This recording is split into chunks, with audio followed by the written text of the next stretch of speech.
be absolutely devastating. Oh!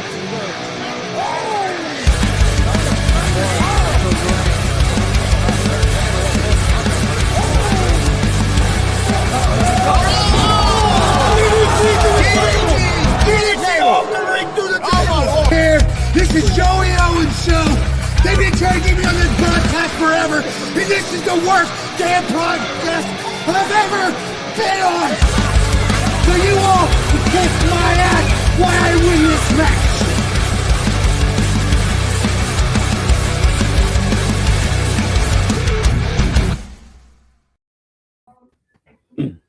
All right, what's happening, everybody? Welcome to GWR Gonzo'S Wrestling Room, Monday, January 12th, 2026. I'm Chris Gonzalez, joined by Tony Gonzalez, Marcus Fine, and Warren Misery. How's it going, guys? Going good. I'm impressed. You knew the date. I'm impressed. Oh, I ain't gonna lie. I had to look at the corner of the screen.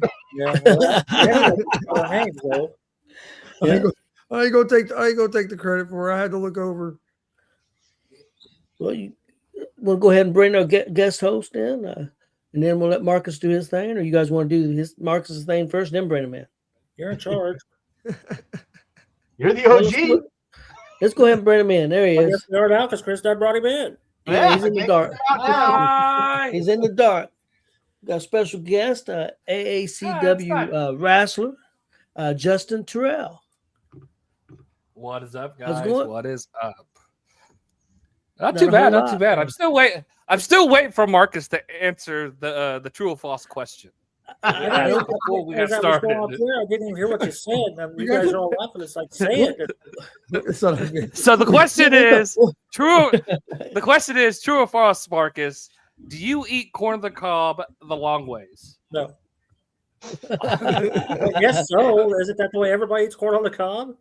The long way, Marcus. Think about it. The long way. No. The long way. The long way. The long way, Marcus. He didn't say like a he didn't say like a typewriter. Now, yeah, I didn't say like a typewriter. Out there, a typewriter was a thing back in the day. We used to. Yeah. Most people. I learned to type was with one of those. Okay. Let's move on from that. Let's go right into Marcus Independent Wrestling Report. Marcus, let's go right into that, and then we'll talk to Justin a little bit. Alrighty. I got a few things to cover. Prayers go out to the family of Chief Bobby Bold Eagle, who passed away this past week. He was a legend with Dick the Bruiser's group and several other places. I got to meet Chief Bobby Bold Eagle several years ago. Pretty cool guy. He passed away this past week. So prayers Marcus, out there. It's on there. Yes. Marcus, did you ever get to see him wrestle live? Yes, once. Yeah, I did too. I think twice. And I have his autograph in my collection somewhere. I had it many years ago as a young boy, but I have no idea where it's at. Yeah. Okay, and then before then we have the prayers. Let's see. We will go with Damian DeVille. He's nursing an injury. I'll leave it at that. Bobby Blade from down in Kentucky had a procedure done today, so he needs prayers. As Warren will tell you here in a little bit, as he was with me when this happened, well, in the room. Brody Balkins got injured Saturday night in Lebanon, janked up his neck pretty good. So prayers to him. And then we want to do a shout out to the WCWO Territorial Champion Zach Nova and his Mrs. Allison in the birth of a baby girl this past week. Presley B is her name. I think that's how you say that. So congratulations to Zach Nova and his lady. Okay, birthdays. Tomorrow is Phoenix's birthday and Scott Lindley's birthday, and he's the owner, operator of the Kickstand there in Danville, Indiana. Christina Nunn's birthday is also on Tuesday. Bessie Rickard, she's from down in Kentucky. Her birthday's on Wednesday. Joey White, he does commentary for Wrestling Theology and Emerge. His birthday's on Friday. Preston Spangler's birthday's on Friday. Kyle the Water Boy, the guy from PopCon and Comic-Con, his birthday's on Saturday. Skyconic's Victoria's birthday's on Saturday. Former WWE talent Kevin Thorne's birthday's on Saturday. And DCCW manager Cash's birthday's on Sunday. So happy birthday to everyone there. Okay, 2 sets of results. First off, thanks to Wes Ryan for giving me these from WCW Outlaw Arena on Friday. WCW Tag Team Champion Slaughterhouse defeated Cruiser and Jay Steele. Scorpion defeated Mike Noba. That sounds good. Defeated Mike Noble by a DQ after Rampage attacked Scorpion. What? Okay, Kelly wants me to announce this too. Congratulations also goes out to Jackson, Morgan, and Ashley on their engagement. So they're going to get married sometime here in the future. I have a date, or a time frame, but I don't think they want that out there yet. So congratulations to Jackson, Morgan, and Ashley as well. Yes, most definitely. So, okay, again, we're going to start this over. Thanks to Wes Ryan, WCW Outlaw Arena. Friday, WCW Tag Team Champions Slaughterhouse defeated Cruiser and Jay Steele. Scorpion defeated Mike Noble via DQ after Rampage attacked Scorpion because they were paid off by Jordan Davis. Zay Gates came out to make the save, and then Hammer returned to the arena. He's been out for a while. WCW Gunslinger Champion Mark Magnus defeated Oso Pierce. WCW Outlaw Champion Brody Botkins versus Maliko ended in a double countout. Phoenix defeated Waterboy when Zach Nova's music played and distracted him. Rampage defeated CJ Cyclone and Pogo. David Light defeated Zay Gates, Andre Stray, and IK3 in a fatal four-way. I bet that was good. And the highlight reel defeated Juan Sanchez and Jordan Davis after they answered their open challenge. So I don't know why Juan Sanchez and Jordan Davis would throw out an open challenge. But they did, and the highlight reel accepted it. And, well, needless to say, the highlight reel won that. Okay. Kelly, myself, and Warren and his wife and my family and some of the other people that we know. All Lebanon's finest. What's that? And all Lebanon's finest. Yes. All of Lebanon's finest. WCW's Ice Cold, Lebanon, Indiana, Saturday the 10th. Mark Magnus defeated Mike Noble and Zay Gates in a triple threat to retain the WCW Gunslinger title. Pogo, Waterboy, and CJ Cyclone defeated Juan Sanchez, Cruiser, and Jordan Davis in a six-man tag team match. Half of the WCW Tag Team Champions, Jackson Morgan, defeated Jordan James. The highlight reel defeated IK3 and David Light. That's my match of the night. Rob Conway defeated Josh Lewis in what started out as an arm wrestling contest and ended in a pinfall. I'm still thinking it was an arm wrestling contest because the bell never rung to start the match, so I guess he won by pinfall in an arm wrestling contest. But anyhow, Kenneth James defeated Timmy Jackson and half the WCW Tag Team Champions Will Asher in a no DQ match.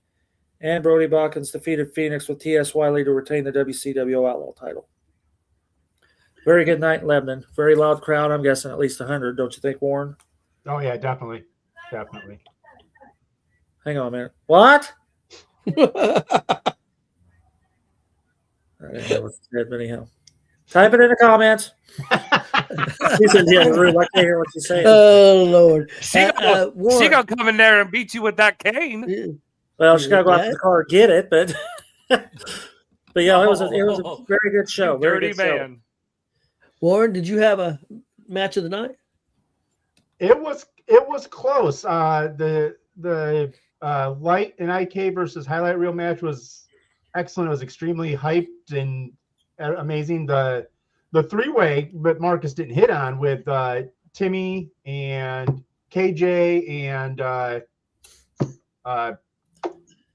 Saturn was actually a hardcore match, and there was a lot of plunder and people put through stuff. But I probably agree with Marcus that the tag team match was really great all around. Yeah, I couldn't do a lot with the hardcore. That was my bathroom break. I pulled somebody in the commentary and ran out to the bathroom, so I always seen about the last half of that. But it was good what I seen of it. I did see Timmy go down through the table. So. Oh yeah. Well, it technically wasn't a tape.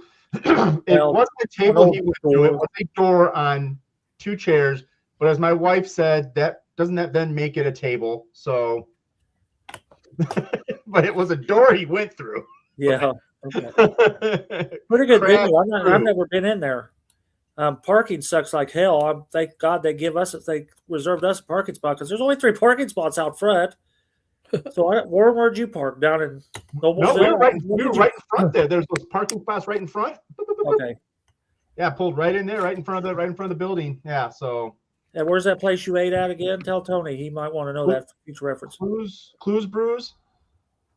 Clues Right on the Brews. Clues Brews on the corner, right in the square. What did you have? Okay. I had a buffalo chicken wrap. Pretty good. I mean, it's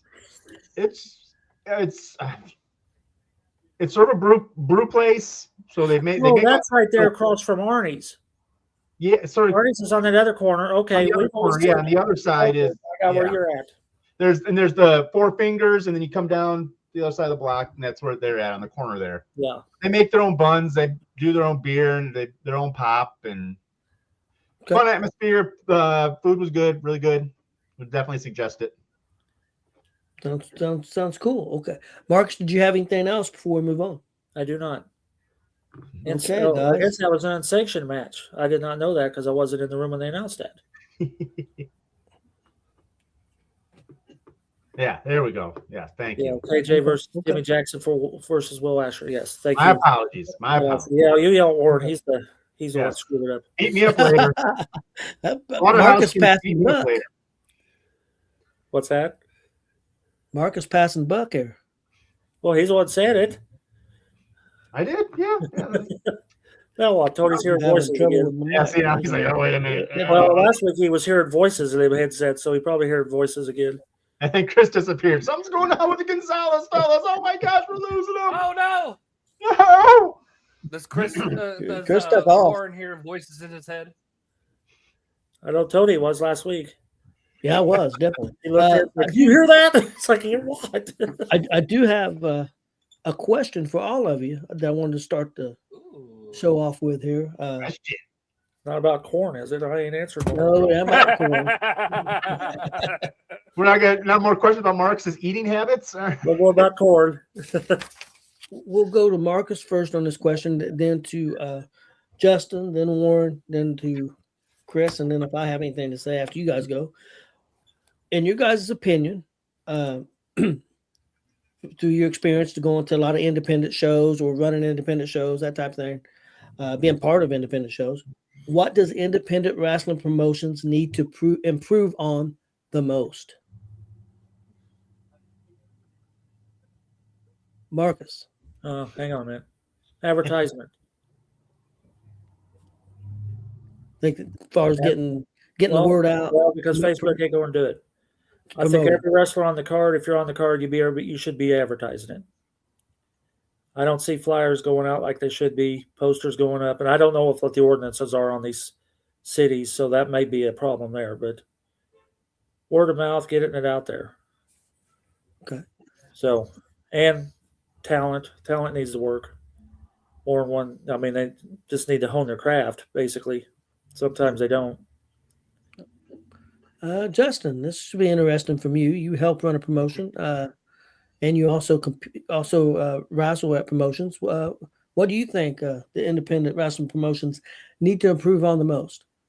I'm gonna piggyback off Marcus. It does take advertisement. I don't believe in just the social media world, because not all demographics use social media. Not all demographics are fine-tuned with technology now. There's still people that today in their 60s, 70s, 80s, no disrespect, but they don't use the technology. They still read the paper. They still listen to the radio. They still watch TV.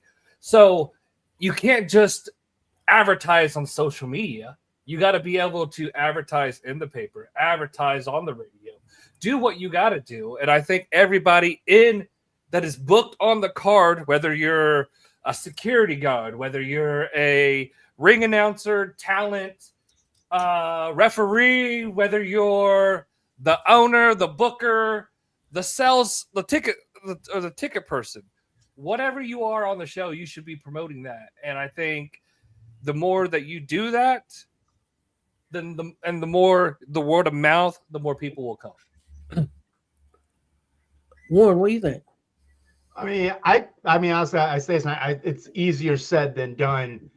but refinement of the craft, dedication to the promotion, and a continuation of storylines that makes people want to come back. Because that's with me being, if I remove myself, make myself just a fan, and I go to a show and I see it and I like it, I need to be hooked to come back, because that's where you start to build. You know, I'll come back. I'm going to bring a friend, like, dude, you got to come check this stuff out. But you got to have a storyline. You got to have that something to come back to.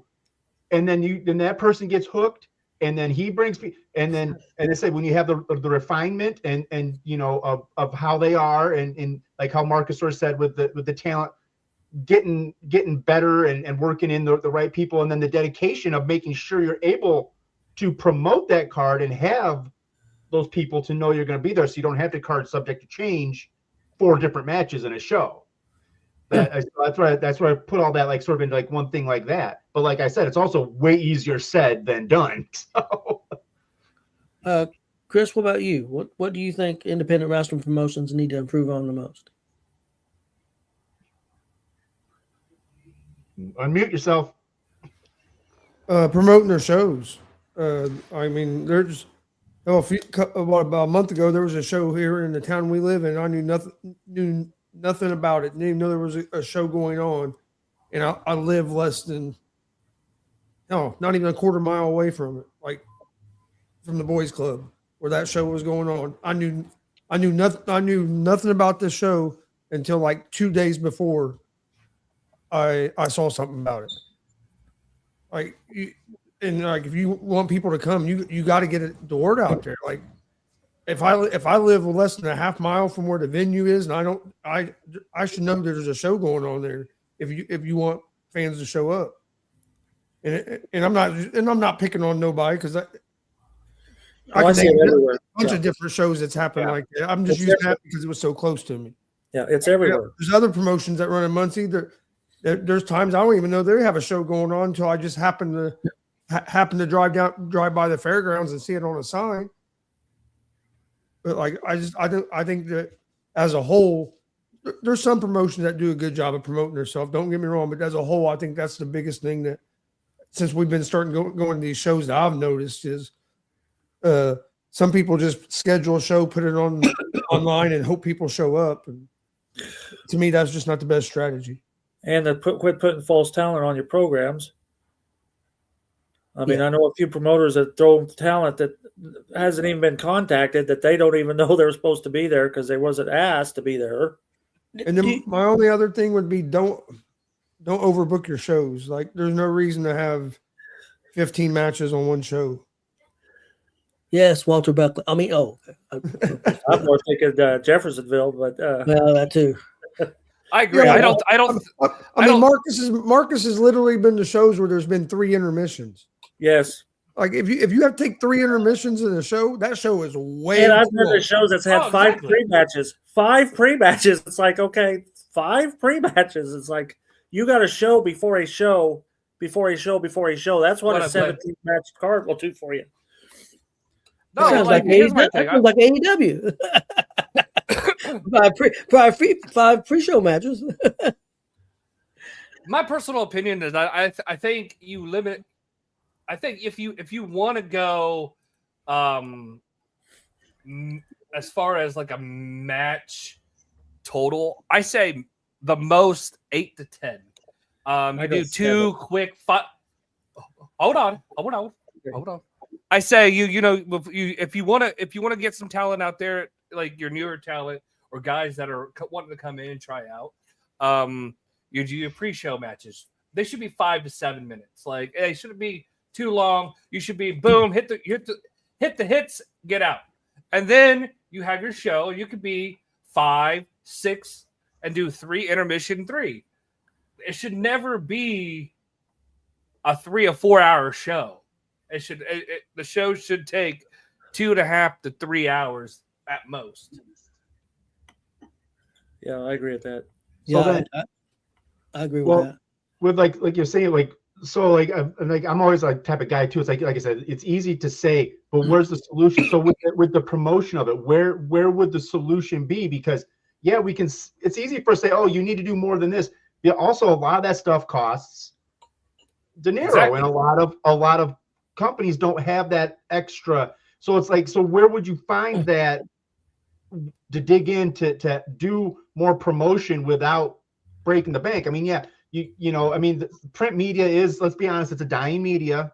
It's difficult to, you know, radio's getting iffy. So trying to, if you can try a local radio station where you can get on there, as like say someone like Justin could get on there and really promote the next AECW show. If you can get on the radio, get some ears going. A billboard costs money. It's like, where would you find that advertising that will help you get the leg up? You know, it's, I think the radio station things can work, even if they won't put like a wrestler on. If you can just get a DJ that will mention the show and say when the show's going to be a couple times a day for a week or something like that. I mean, you're only talking 10, 15 seconds. I mean, that can help. Newspapers dying. I would hate. I mean, I don't know what they charge anymore, but they used to charge quite a bit for ads. Well, I got another one too. Go ahead, Mark. Well, if you're going to do the radio, you got to get a promoter that will donate 4 tickets. Hold a contest. Yeah. Hold a contest. Hey, give 7 wins 4 tickets to Saturday night's show in Sharpsville. Give that DJ some free ticket. I mean, you know, a lot of guys ain't gonna do nothing for free. I mean, I'm not trying to be mean, but I mean, you know, hey DJ, can you do this for me? I'll give you 4 front row tickets. I mean, I know that space, you know, is expensive. It's you know, you can make money, but if that guy can drive 10 people to you that you normally don't have, it's going to be worth it. So I mean, one other kind of pet peeve I have, and maybe I'm thinking wrong. I think all shows should be able to find a ticket outlet, because I know a lot of people want to sell tickets online, just like Justin said before. Older people like my old ass don't do the Vimo and all this other shit to buy tickets, you know. And every ticket that you can pre-sell is money in your pocket.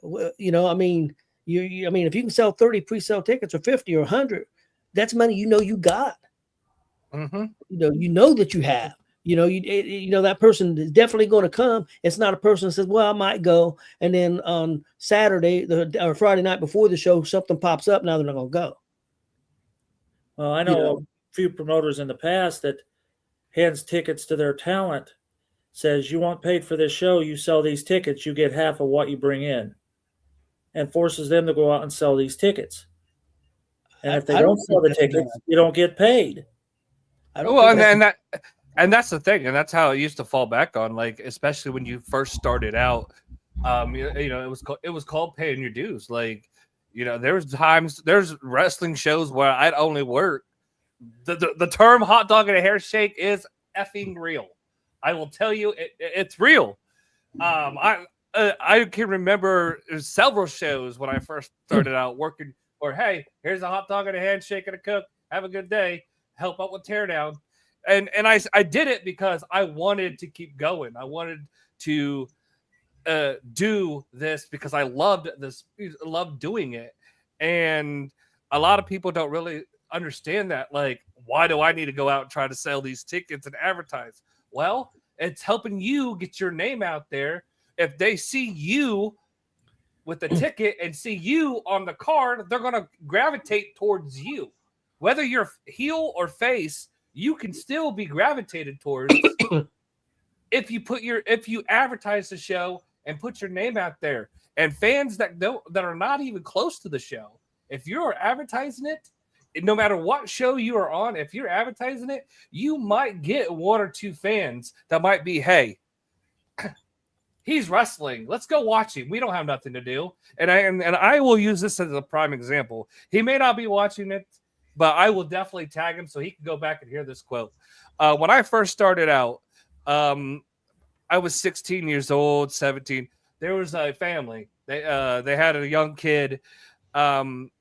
He was literally my biggest fan. Like him and his family, no matter what show I was at, they were there. They literally drove 7 hours to a Ohio show from Logansport, Indiana, to watch me wrestle.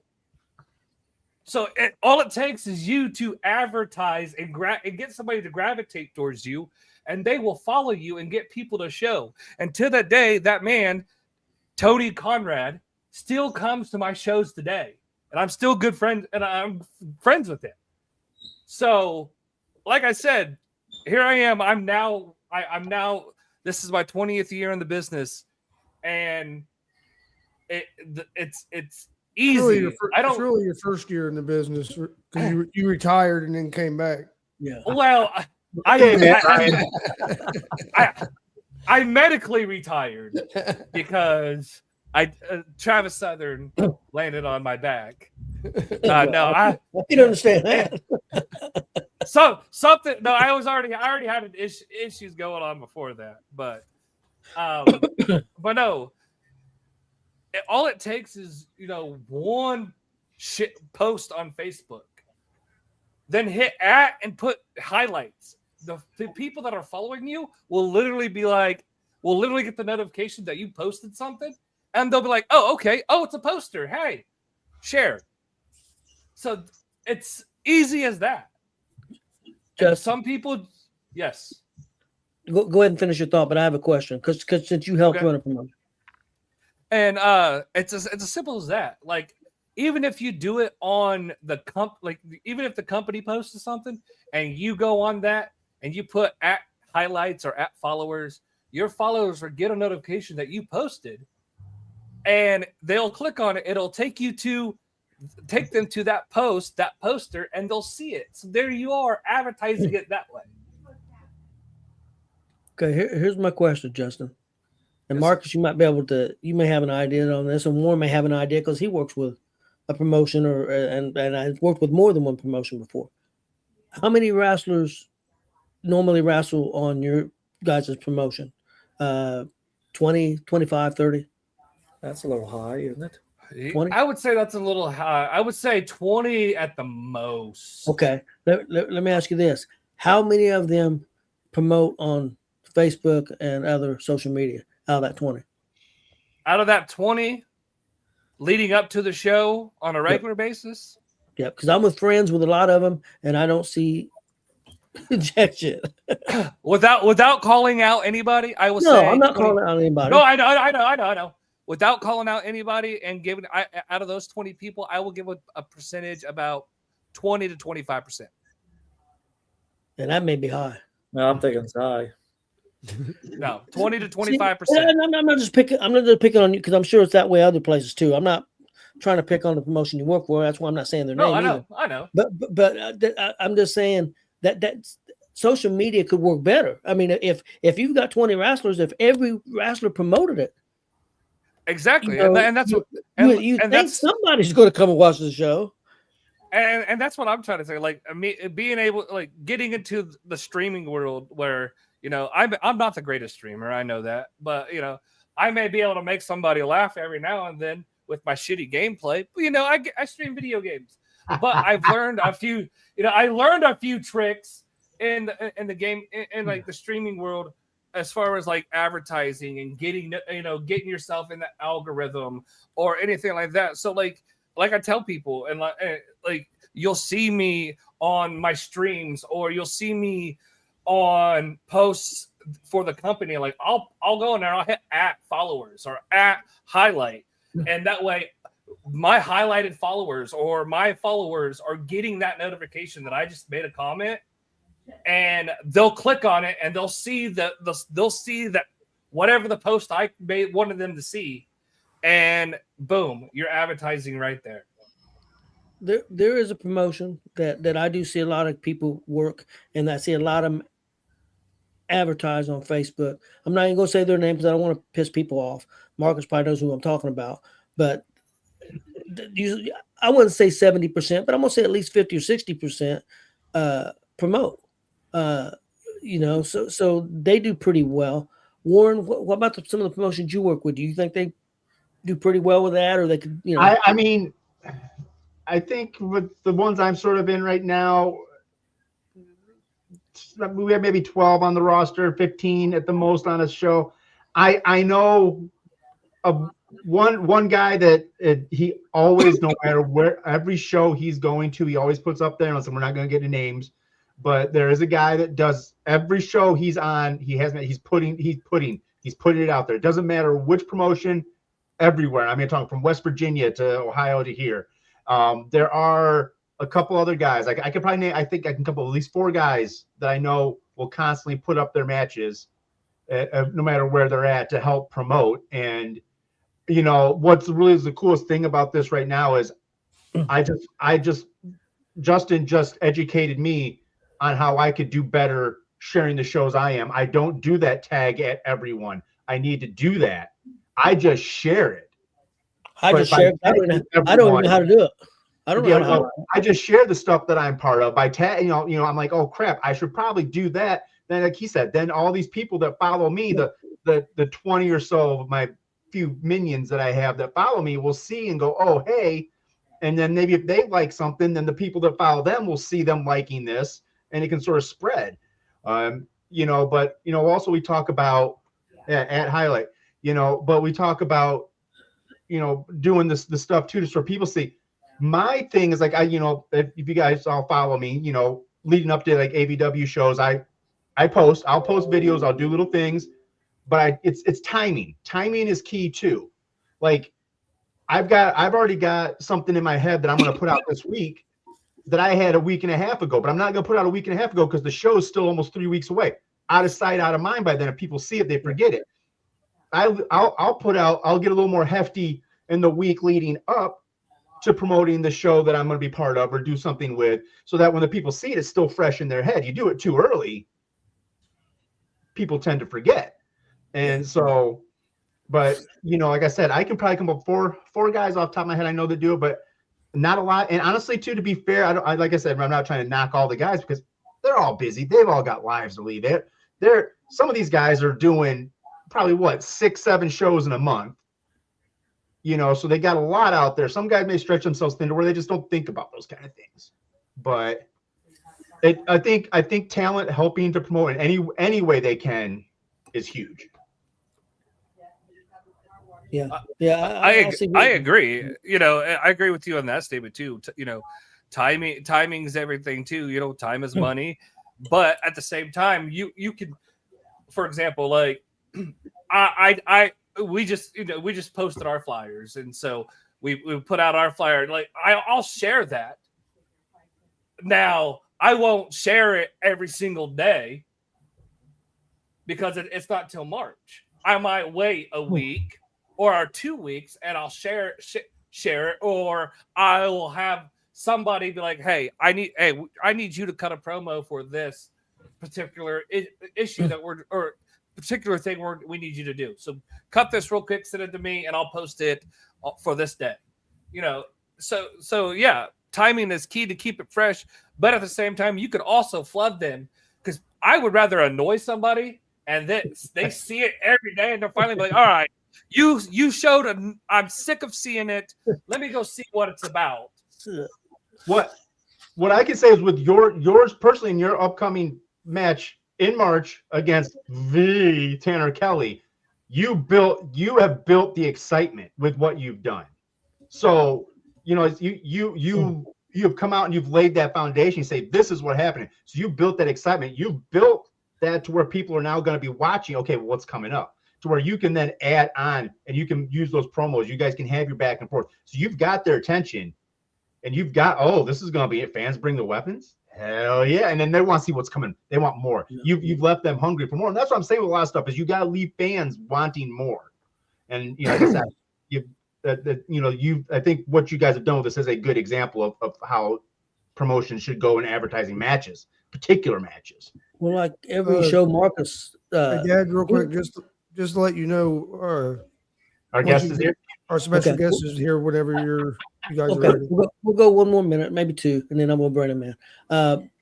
Marcus shares all kinds of wrestling shows, Kentucky, and everyone that he shares, I share. I see other ones, I share them, and unless I know a couple promotions out there are dicks, and I won't promote them. That's me on my personal page, so I have the right to do that. If I don't like somebody, I ain't gonna do it. That's just on my personal page. Now, if professionally, if because we've said here on, well, that's another thing. We're on every Monday, and we've asked anybody to if they want to promote a show, we'll promote it. And if somebody contacts us, we'll promote it. I mean, we're professionals, and that's what we'll do, even if the guy's a dick. You know, Look, we really don't like Justin, and he's on here all the time. That's true. Look, that's a perfect example.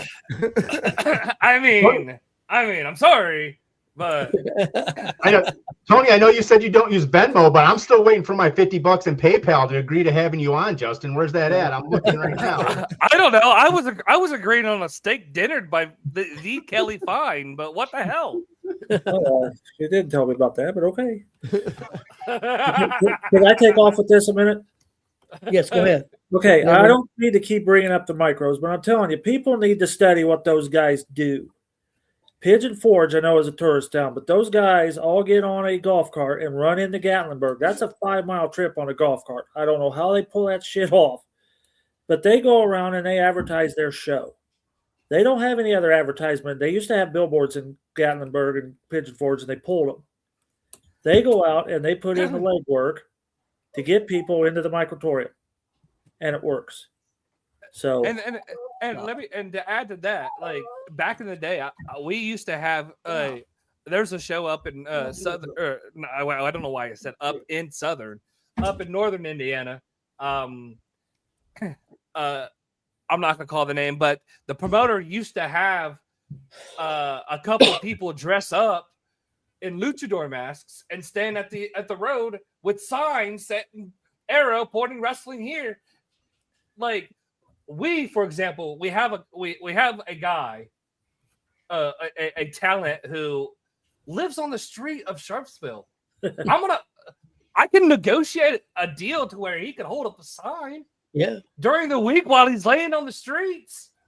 Just tape it to his back. So, I mean, there's plenty of ways you can advertise the shows. Yeah. Especially day of. All right, guys, we're going to move on. I got one more thing I really need to make clear here. Okay. To Jackson, Timmy Jackson, Will Asher, and Kenneth James, your match was fantastic on Saturday. I didn't call that the bathroom match, even though that's kind of how it sounded. I had to go. I'm old. I had to go. It just happened.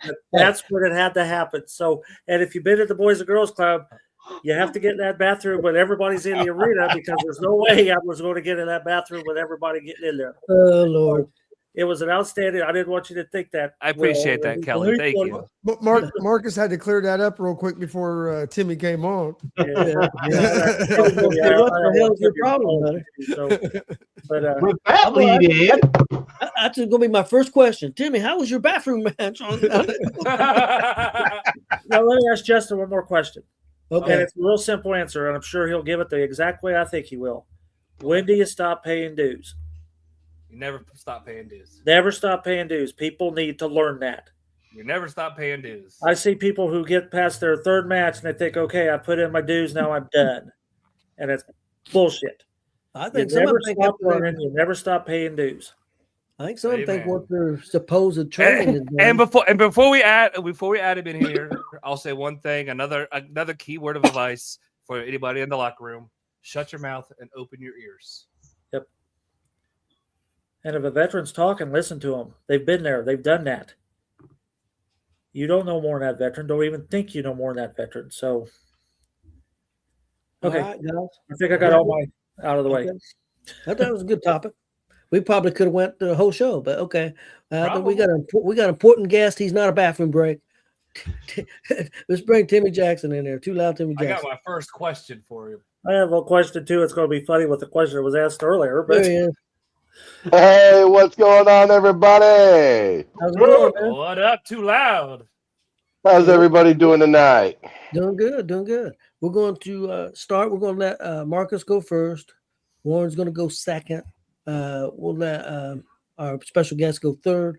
I'll go fourth, and Chris will go last. We're going to rapid fire questions. Now, your answers don't have to be rapid fire. You know, you can think about them, and we'll go about 30 minutes or so, 30, 35, 40 minutes, and have a good time. So let's get started, Marcus. okay, Timmy, you know Justin, right? I do. Okay, I thought you did, but if not, I was going to introduce you, but you're all good. Okay, thank you for coming on, as always. My first question is always, when did you first get interested in professional wrestling? When did I get interested in professional wrestling? I was interested in professional wrestling as a child. Being the oldest of four brothers, was always it was fun. It was fun because I could always do all the moves to my brothers, but my brothers could never really do the moves to me. So I'd be all, we'd be out there jumping on the trampoline. Hey, you guys want to have a wrestling match? And they'd always want to argue with me about not wanting to because they're like, well, no, you're only going to beat us up. We can never do anything to you. But me and my brother Zach, we put on some pretty good matches out there We're on pros of the. being the oldest. Exactly. Pros of being the oldest. No one can ever get me up. But yeah, that's when I was first interested in wrestling, when we were kids watching the Raw and the Attitude Era and SmackDown. Okay. Warren. Alrighty, my lead off is always I'm going to give you a time machine and one ticket front and center to any wrestling event in history. Where are you going and why? Ooh, I would like to go. I'd like to go to the Madison Square Garden. I think it was Royal Rumble '99. It was The Rock and Mankind when they had their empty arena match. And I just remember all the things that The Rock kept hitting Mick Foley and everything. And I'm still, to this day, I still wonder if Mick Foley actually had the power to utter those words, "I quit," in that "I quit" match, because you could never see Mick's face when his face was down. But that'd be the match I'd like to see in person. Okay. And Justin? All right. Well, Marcus, since it's bathroom break time, you want to go ahead and take to the bathroom? I'm good, man. Hey, when you get old, that's just what happens. I got CJ says here, take my spot on commentary. All I right. have nothing to No, all right. So the greatest big man of all time, in my opinion, is Yokozuna. Who is your greatest big man of all time?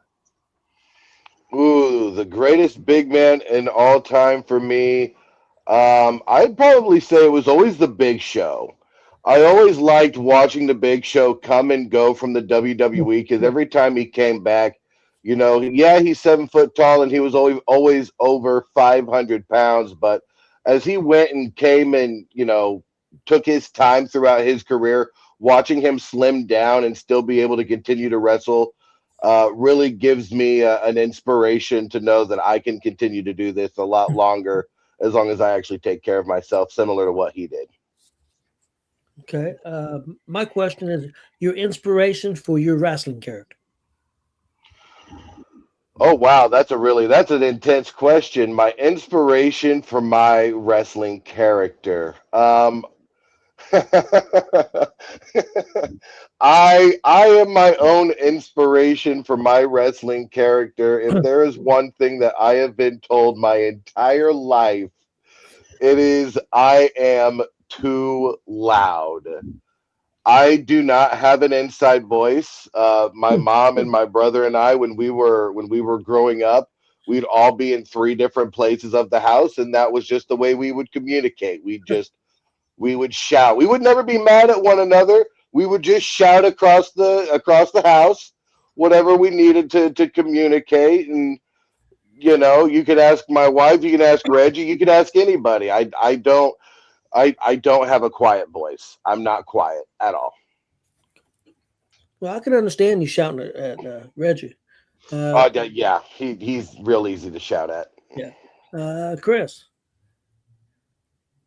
Muted. Before I go with my question, got a couple questions in the comment section we'll go to real quick. Kelly Fine wants to know who your favorite super fan is, Kelly or Marcus? Oh, Kelly, all the way. I still use my blanket that I won in the raffle that night at WCWO. It's my favorite blankie to cuddle with. So Kelly Fine is my favorite super fan, of course.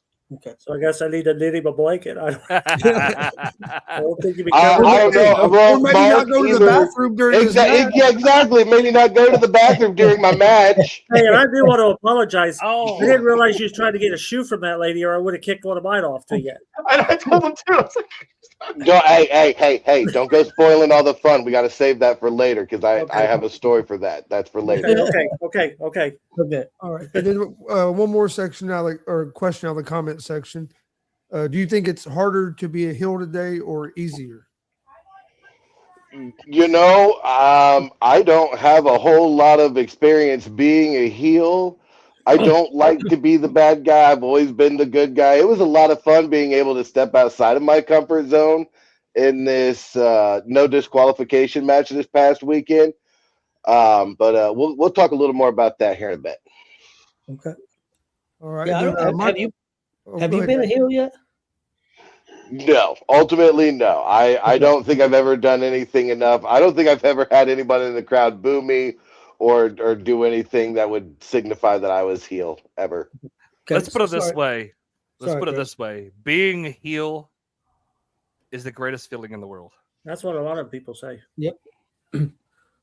Okay, Chris. All right. Now, my question is, how long have you been in the wrestling business, and how did you get your start in the wrestling business? Oh, that's a good question. So, I started training in the wrestling business in 2021. I did a couple of different tryouts. I did one for New Era. Damian Michael Cole actually gave me one of my first tryouts. That was when I just took a shot in the dark just to see what it was about. It was really funny. I'll tell you a fun story about that. So I was at a wrestling theology fellowship show, and TJ Kemp was there. And I had followed TJ like way back in the early 2000s, like 2000. Oh gosh, it would have been like 2011, 12, 13. That was when I actually stepped away from watching a lot of the WWE stuff and I got into the independent wrestling scene. Rob Kincaid was actually putting on shows down south. God rest his soul. That's actually where I found out that I know people Amen. like, God rest his soul. I didn't even realize it, but I'd met like Tommy Two Shoes, JKO. Gosh, there were probably a few others that I didn't even realize that I know until I actually jumped in the ring. I digress. 2021, he gave me my first tryout. So when I was driving down south to go to his arena, I had this idea in my head that I was going to show up to something that was going to be very similar to the Performance Center. Some big warehouse. There are going to be 2 or 3 different rings of weights. When I tell you, I drove by this man's barn 3 or 4 times because I could not find it. And I finally measured it. I'm like, dude, I keep passing the address where it says I'm supposed to be. And he said, oh yeah, no, it's the big white barn by the trailer. And I'm like, whoa. It really opened my eyes to what the independent wrestling scene was all about. It was definitely not quite Performance Center style, but no, if anything, it humbled me up. It was it was really neat. And yeah, after that, I did a second tryout with Jake Omen and WCWO at that time, and between JKO and Jake Omen, man, those 2 boys brought me up. They let me train, and I owe everything to those 2 gentlemen for sure. Okay. Next up, I believe is Marcus. Okay. Your favorite match that you've been involved in? My favorite match that I've been involved in. Oh goodness. Well, most recently, the match that I just had this past weekend was a lot of fun. Like I said, I definitely stepped out of my comfort zone when it came to getting out weapons and all the foreign objects that you can find under the ring. That was a lot of fun. I also really, anytime I step into the ring with Phoenix, anytime him and I square off against one another, he was one of the first guys I actually wrestled when I debuted. And anytime him and I put on a match, I feel like we have a really great time. Warren. I do want to say you still do owe the front row cookies. You said had brought cookies, but just end up with just the sheets. But I was like, wait a minute, hold on. When did I say, wait, cookies? you put the What? sheets. I had cookies. They looked right at us. I had cookies, but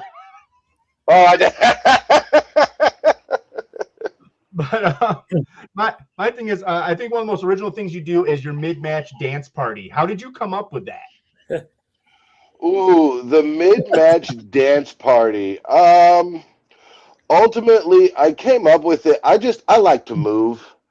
I've got a lot of energy, and I'm not as great of a dancer as my partner, Andre Stray is. That man knows how to get down and groove. But I really just like to move, and so ultimately, there's a time in my match, especially when I am getting, when they are getting on top of me and they're putting me down in the mat, I kind of just flip that switch, and I just start feeling the beat. I start feeling the beat, start nodding my head. Next thing I know, it's time for a dance party, and I really just channel my inner dancing self, and I let loose. Justin. Favorite song to dance to? Ooh, that's a really good question. I was going to say they don't let me change it around a whole lot. As much as I do enjoy dancing to Uptown Funk, I have to say my favorite song to dance to would be "Shout," my original song. Just because, again, every time I think about, I'll tell you this story. The reason why I like it so much, my mom, when she would go jogging, she'd always put in her headphones, and she always listened to that kind of songs like "Shout," "We Are Family," "Respect." And the thing is when she'd be running, jogging through town, she'd also be getting her groove on. And so my mom is known in our little town of Sheridan as the woman who runs dancing through the streets. And so I think that's where I also get a lot of my dancing from, and why "Shout" is one of my favorite songs, because every time my mom would be listening to that song, I'd be sitting there minding my own business, and then next thing you know, my mom just be right beside me, go "Shout," and she'd shout it as loud as she can, and "Mom, what?" And next thing I know, we'd be in the middle of we'd start singing it. Okay. How old is your mom? If you don't mind saying. My mom. You got to give me a second. I was gonna say she'd be probably about 52 right now if she were still with us. That's my music era too, so I thought maybe we grew up in the same time frame. So, Okay. My question is: you get to be in a Survivor Series traditional matchup. Who would be your 4 partners? Pick anybody that you want. Ooh, in a Survivor Series style matchup.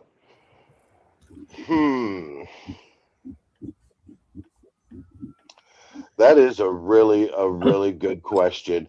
I'm going to go with a lot of my brothers close here at home, just because as much as I know I could have anybody in the world, there's nobody that I'd want in a Survivor Series match than my own brothers. How many do I get? 3 or 4? You get 4. I get 4. I'd have Phoenix in my corner. I'd have Zach Nova in my corner. CJ Cyclone in my corner. And then I'd have Jake Omen in my corner. Those would be my 4. Those would be my 4 people. Chris? Yeah, when you got into the wrestling business, what was the hardest thing for you to learn when you went to these tryouts and stuff? Like, what do you think was the hardest thing to learn? Ooh, that's a really good question. Hardest thing for me to learn was ultimately, and it's still something that I struggle with today, good cardio. being able to keep good cardio in the ring is absolutely the most important thing you have to have, because if not, you run out of energy a lot sooner rather than later. One of the more difficult things that I had to work on when I was in training was learning how to properly take a front bump. That one was very hard. I don't jump. I don't like to jump. I'm 6 foot, almost over about 300 pounds. I don't do well with going up. But I did it. I sure as shoot did it. And we were at training one day, and I remember I came in, and I just, we'd just done all of our rolls, and it was time to do the front bumps and the back bumps, and I was at the back of the line, and I stood there. I took a moment. I took a breath. I found a spot on the ceiling, and I hit it. And when I tell you, and again, this is what I love about independent wrestling, when I tell you that every single person that was with us at that training practice lost their ever-loving mind and was so excited, it's one of the things that's kept me coming back to wrestling, because I really love the encouragement. Everybody was excited for me, and I got to celebrate with all my brothers and my sisters at that time. Awesome. Marcus? Okay, I can't believe we've not talked about this yet. You started out as a ring announcer, and you're one of the best ring announcers in the independents that I've heard, except for Kelly, and I have to say that. That's the disclaimer. I have to say that. But tell us how hard it was to go from ring announcer to blink wrestler. twice if you are in danger, Marcus. It was hard. It was very hard for me to go from ring announcer to in-ring action, because when I was given the opportunity to be a ring announcer for WCWO, I had no idea that it was gonna take off as much as it did. I didn't know I was gonna fall in love with it. I didn't know that these other organizations were gonna ask me to be a part of it. And so I definitely fell in love with being a ring announcer. And every show that I went to, I always tried to bring my best voice, my best mannerisms. And because if anything, as the ring announcer, I knew that the show was never about me. It was about the boys. And so every time I would go out there to announce anybody, whether it was a baby face, a heel, or even a name, I always, tried to make sure that I gave them the utmost respect that they deserved, and that their match, whatever match it was on the card, if it was the first match, the match before intermission, or the match right, semi-main, it was just as important as every other match on that card. Okay. Warren. All right, mine's a little three-pronger here, but they're quick ones. Okay. Number one, were you born with your beard? Are there any pictures of you without your beard? And number three, would you ever put it on the line in a match to be shaved if you lost? How disrespectful. Was I born with my beard? I mean, once upon a time, a long time ago, I did not always have a beard. I don't know if those pictures still exist or not. But honestly, yes. If the right match were to present itself, right before he retired, Baron Von Kane had a really wicked, awesome looking Santa beard, and he always talked about wanting to put it on the line. I told him, shoot, I'll put mine on the line, just because, again, if you tell a good story about losing some facial hair, I think it could make money. And yes, I put my whole head on the line. Shave it all off. Let's see what happens. Okay, promoters, you heard it here. You heard it here. We did. It's on tape. You can't pull it off here now. Nope. It's on the internet. Okay, Justin. If you could send one of these hosts on a desert island or deserted island, which one would it be? I gotta send one of you to a desert island. Is it spin us to a desert island or spin it on there with us? Right? No. You have been exiled to the island. Okay. All right. Well, Kid Dynamite, man, I'm sorry. Pack your bags. You're going to the desert island. Yes. right. My question, real quick, I wanted to piggyback off Marcus, and hopefully nobody takes offense. You are the best ring announcer that I've seen in the independents by far. And if anybody takes offense, I'm sorry. I'm not trying to be a jerk, but you just did a fantastic job. I've told Calm you that down, before. Kelly. He's all right. Well, I'll stay away from him. I can outrun Kelly. But Kelly's got the cane out. and I've told you that before. But yeah, you do a fantastic job. Okay, you get to train with any pro wrestler for a month. Who would you pick? Ooh, any pro wrestler for a month? That's a really good question. Honestly, if I could train with any pro wrestler for a month, I'm going with Steve Henson. I have tried putting or not his power bomb, but his clothesline into my repertoire. Just seeing how that man can literally be standing in the middle of the ring to taking someone's head off with a clothesline. I would love to be able to learn how to do that. I think that'd be fantastic. Okay, Chris. What's been the best piece of advice that you've been given in the wrestling business? Pretty much a lot of what you gentlemen have already said this evening. Keep your mouth shut, keep your ears open, always be willing to listen. Always be willing to just listen to your vets.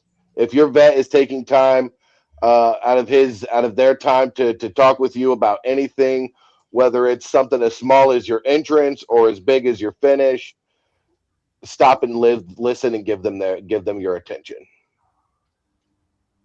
Okay, Marcus. Final two questions. I need 3. Okay, well, you get a bonus. Okay. That's for you, Justin Greb.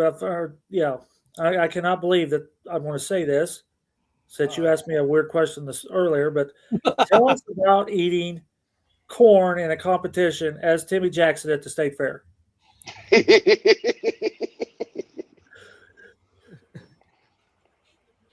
Wait, am I telling you my story? No, yeah, you were. Oh, but see, I did. I absolutely did. Justin asked me a question about corn earlier, but that's another story.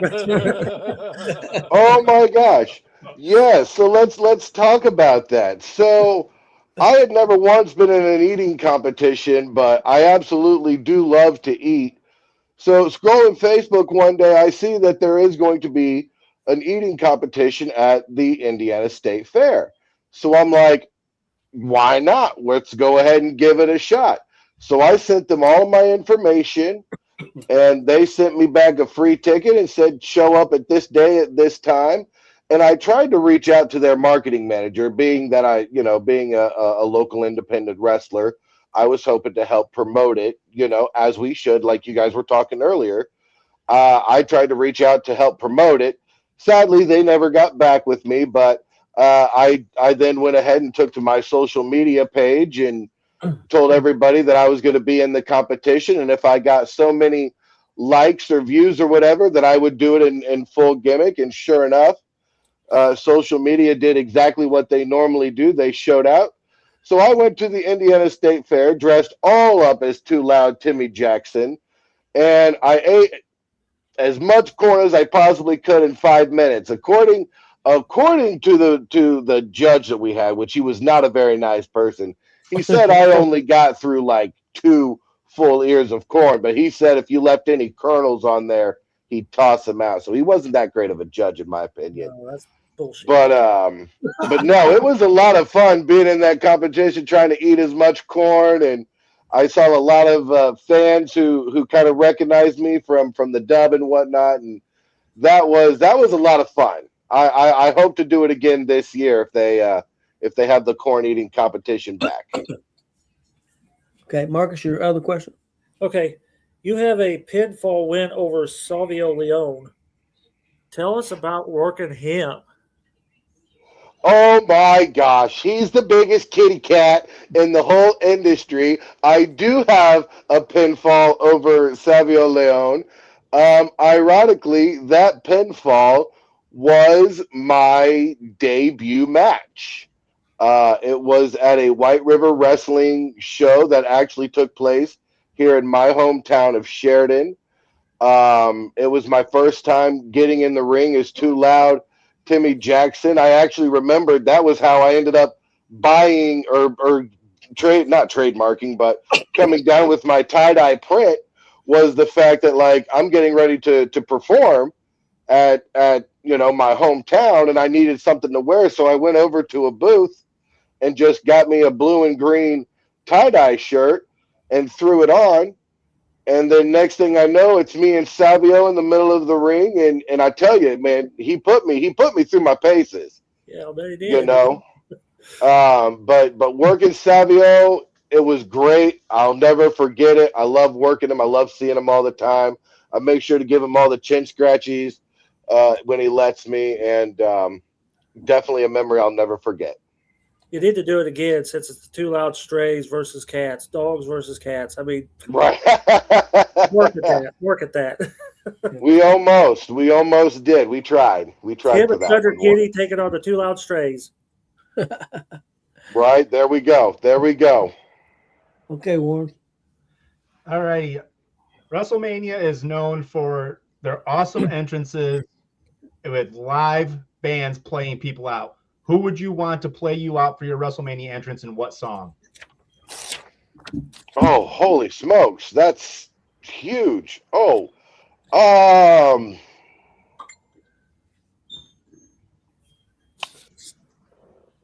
that is a really, really good question. I don't know if I have an answer to it or not. Gosh, if I could have any band play me out to WrestleMania, I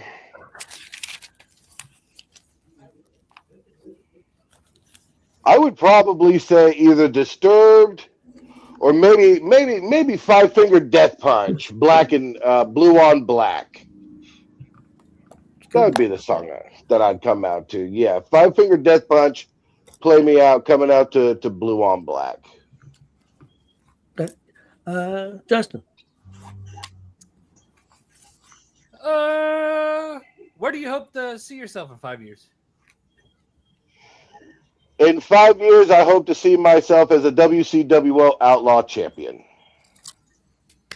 Okay. My question is favorite food to eat and go-to snack. Ooh, favorite food to eat. I'm a big old fat kid. I love me some lasagna, and I hate Mondays, so you can call me Garfield Jr. And favorite snack would probably be either Slim Jims or Cheez-Its. Slim Jim, baby. Or Cheez-Its. That's pretty good. Right? If You got to snap into a Jims Slim and Jim. Cheez-Its, so Slim Jims and Cheez-Its together are pretty good too. I've done that before. Hey, you ain't wrong. You're not wrong. At 6 o'clock in the morning for breakfast. Yeah, this dude used to eat Slim Jims every morning for breakfast. Every morning. Tabasco Slim Jims. Okay, Chris? Yes. What's something you love about the wrestling business, and what's something that you hate or dislike about the wrestling business? Ooh, I love the brotherhood and the family that is created with the independent federations. I love the found family that I have in WCWO and all the other brothers and sisters and people that I have made friends with. I hate the cancel culture. I hate the fact that all it takes is for one person to say the wrong thing to bring down an entire, independent federation, entire character. It definitely has its place in the industry, when it needs to happen, but at the same time, when people just maliciously come after somebody for absolutely nothing, it breaks my heart because, we all know that we don't make a whole lot of money on the independent scene. We're all just trying to be out here to have fun, and some of us are absolutely trying to make a name for themselves in this business. And, to know that there are people out there who would just, for whatever reason, step in and, try to tarnish that, it breaks my heart. Okay. Marcus. And this is it, right? Yep. All right. Funny story time. Okay. Funny story time. So, all right. I have to tell you this story to tell you the story about what happened on Saturday. So earlier, or right at the end of last year, my wife's company had a Christmas party. At this Christmas party, there was a hypnotist. I, being the rambunctious, too loud Timmy Jackson, absolutely wanted to be involved with this hypnotist. So sure enough, I go up there and I volunteer. And so the hypnotist, he's doing his mind manipulation. He's trying to lull us, into this false sense of security and everything. Well, while he's hypnotizing us, the one thing that he assigns me with, he says, anytime I turn my back to you and I mention somebody's shoes, you're going to want to steal those shoes. And so he would sit there and he'd, clap, or he'd count to 3 or whatever, and he'd ring his little bell. And so sure enough, as he turned his back to me, he'd start talking about somebody's shoes. And I'd look over at the shoes and I'd look back, and I'd look over at the shoes and I'd look back, and I'd go over and I'd steal those person's shoes. And I would take them off their feet and I would literally shove them up under my shirt. And by the end of this whole presentation, I had probably 7 or 8 pairs of shoes under my shirt. And then, of course, as the guy, he's saying his closing things. And if you're missing your shoes, Tim has them all under his shirt. I'm sure he would like it if you collected them.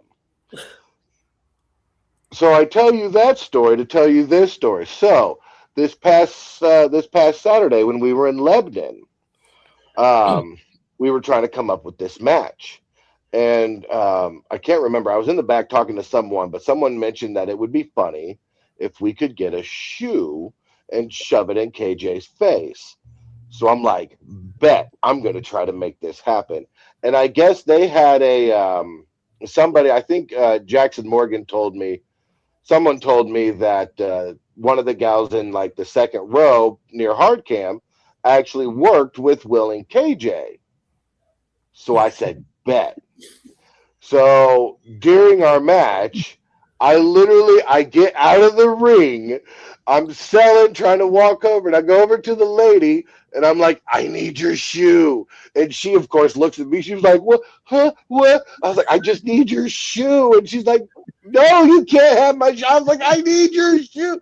I tried to ask her 3 or 4 times, and she would not give me the shoe. But I tried as hard as I could, and I thought it was hilarious. Just because I know afterwards, KJ popped really hard for that. And I'm pretty sure if Will hasn't already, I'm sure he'll hear about it. But yeah, no, I was hypnotized once to steal shoes, and now I have a thing for stealing shoes. And I might have to continue to steal shoes at other away shows. Be on the lookout. And that lady, it literally was between me and Warren. I'm serious. Warren, it was behind Warren and in front of me. She literally was between us. Okay. Yeah. Warren? All right, my last one is very easy on you. Would you consider yourself a NWO, or are you a degenerate? Oh, degenerate all the way. Okay. Justin? I'm trying to figure out. Hey, If hey, you could Warren, wrestle Justin. any, Go ahead.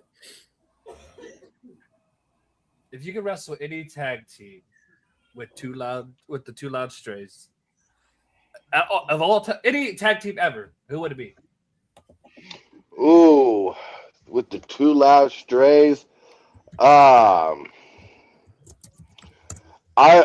would honestly, I think they were going by the Soul Shooters. Drew Skills and Apollo Star would be the tag team that I'd like to wrestle as with the 2 Loud Strays. That'd be good. Yeah, that'd Yes, be that good. would be really good. Okay. My question is, you get to do a big stipulation match on a big stage like SummerSlam or WrestleMania, anything like that. First of all, what would be the stipulation, and who would your opponent be? Ooh, that's a fun question. Um, I think I would actually put my hair on the line and my beard on the line. Have a good old fashioned, barbershop match. And who would I do that with? Mark House. Mark House has a really good beard, and I think it'd be a lot of fun to wrestle Mark on a big stage like that, where if I could win, I get to shave him, and if he wins, then I'd say Mark House. And I got one other thing real quick before Chris goes. And I know this sounds crazy, but I want you and ladies man Mike King for one night on Halloween to form a tag team. And I want you to be the Akeems from Akeem, the African Dream from WWF. I want you, both of you to dress up like Akeem, the African Dream, and the tag team be called the Akeems. That's what I want to see for Halloween. I would love to tag with my brother. The fact that I look so much like Mike King rocks my world, and it's so funny because everyone always calls me, Mike King Jr. And I've never once turned a blind eye to that. I would love it if me and Mike King could tag up sometime. That'd be great. Okay. And Before, Chris. hold on, let me add to this real quick. Okay. Before you tag with Mike or work with Mike, make sure you don't let him do things that you don't want to do, because he will take advantage. He will take advantage of you. For example, I don't know if he ever told you about this freaking show that we did up north. Him and I were in a match. It was a hardcore. It was a no DQ match, hardcore match. The promoter had bought this table and told us not to use this table. And so during the match, Mike King purposely put me on the table and he says, "Hey, you're going to put me through this table." And I said, "No, I'm not. We're not going to do it."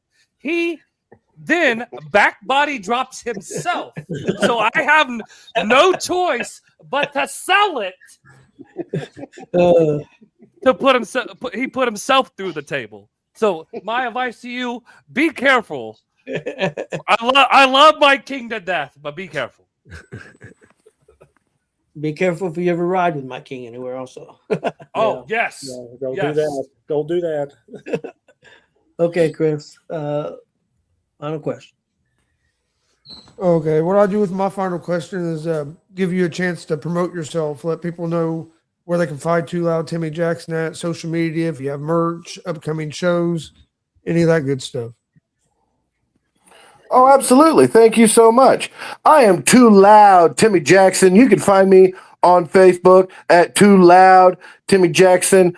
My most upcoming show this Friday at WCWO, the Outlaw Arena, 1151 South Kentucky Avenue. I'm there every Friday night. In 2 weeks, we'll be in Frankfurt with a triple threat match.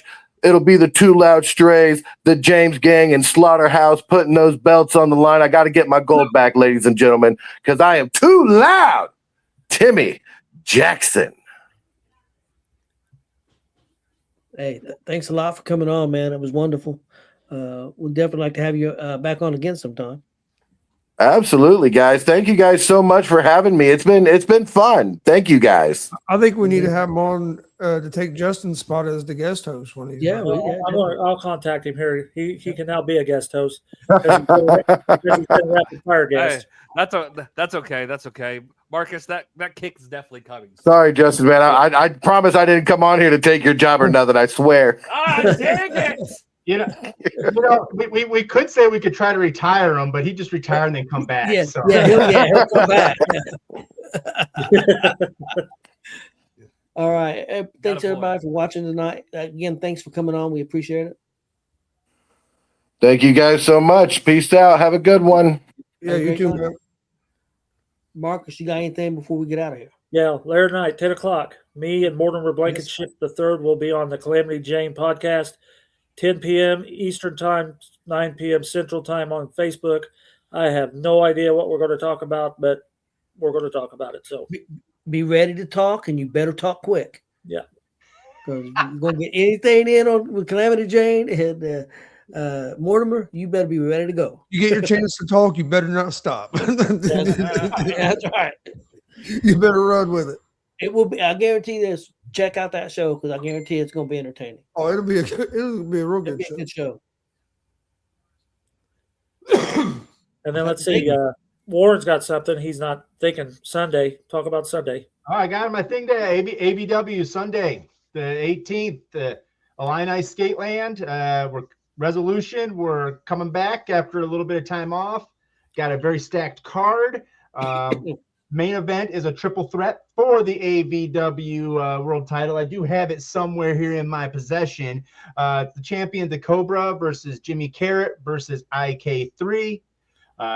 Gonna be a banger. That's gonna be set up. We've got a lot of other good matches that have been set, been already announced. We got Leela Feast versus Paris McQueen. They're gonna battle.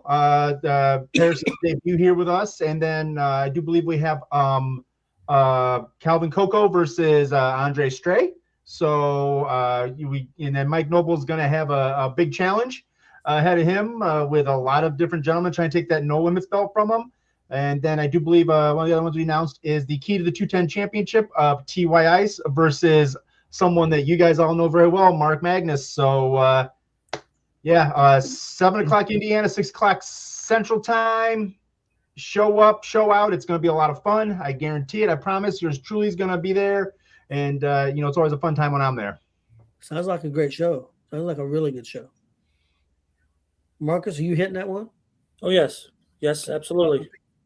Yeah, I mean, that main event's going to be something you don't want to miss. So if you're in that area, it's going to be a good show. All of it will be good. Don't get me wrong. Until that main event, it will deliver. I'm telling you. Match of the year. I see a match of the year.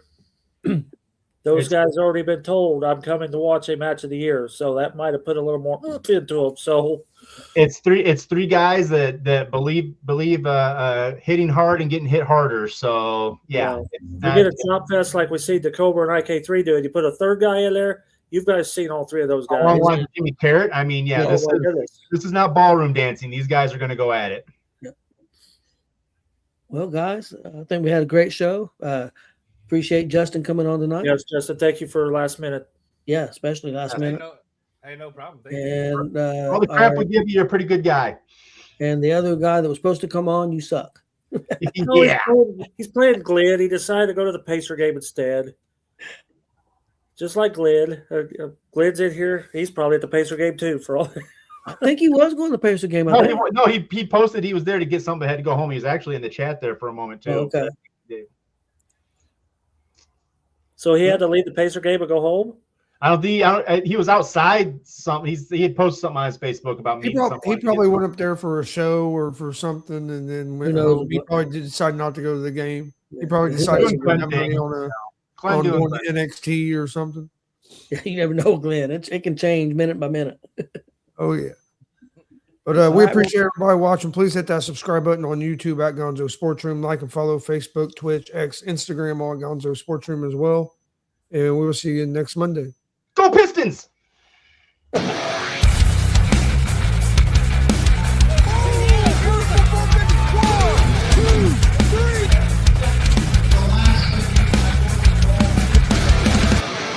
That'd be absolutely devastating.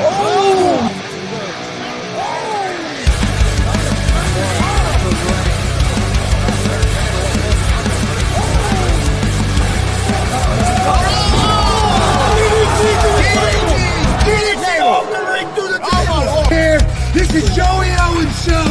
They've been trying to get me on this broadcast forever, and this is the worst damn broadcast I've ever been on.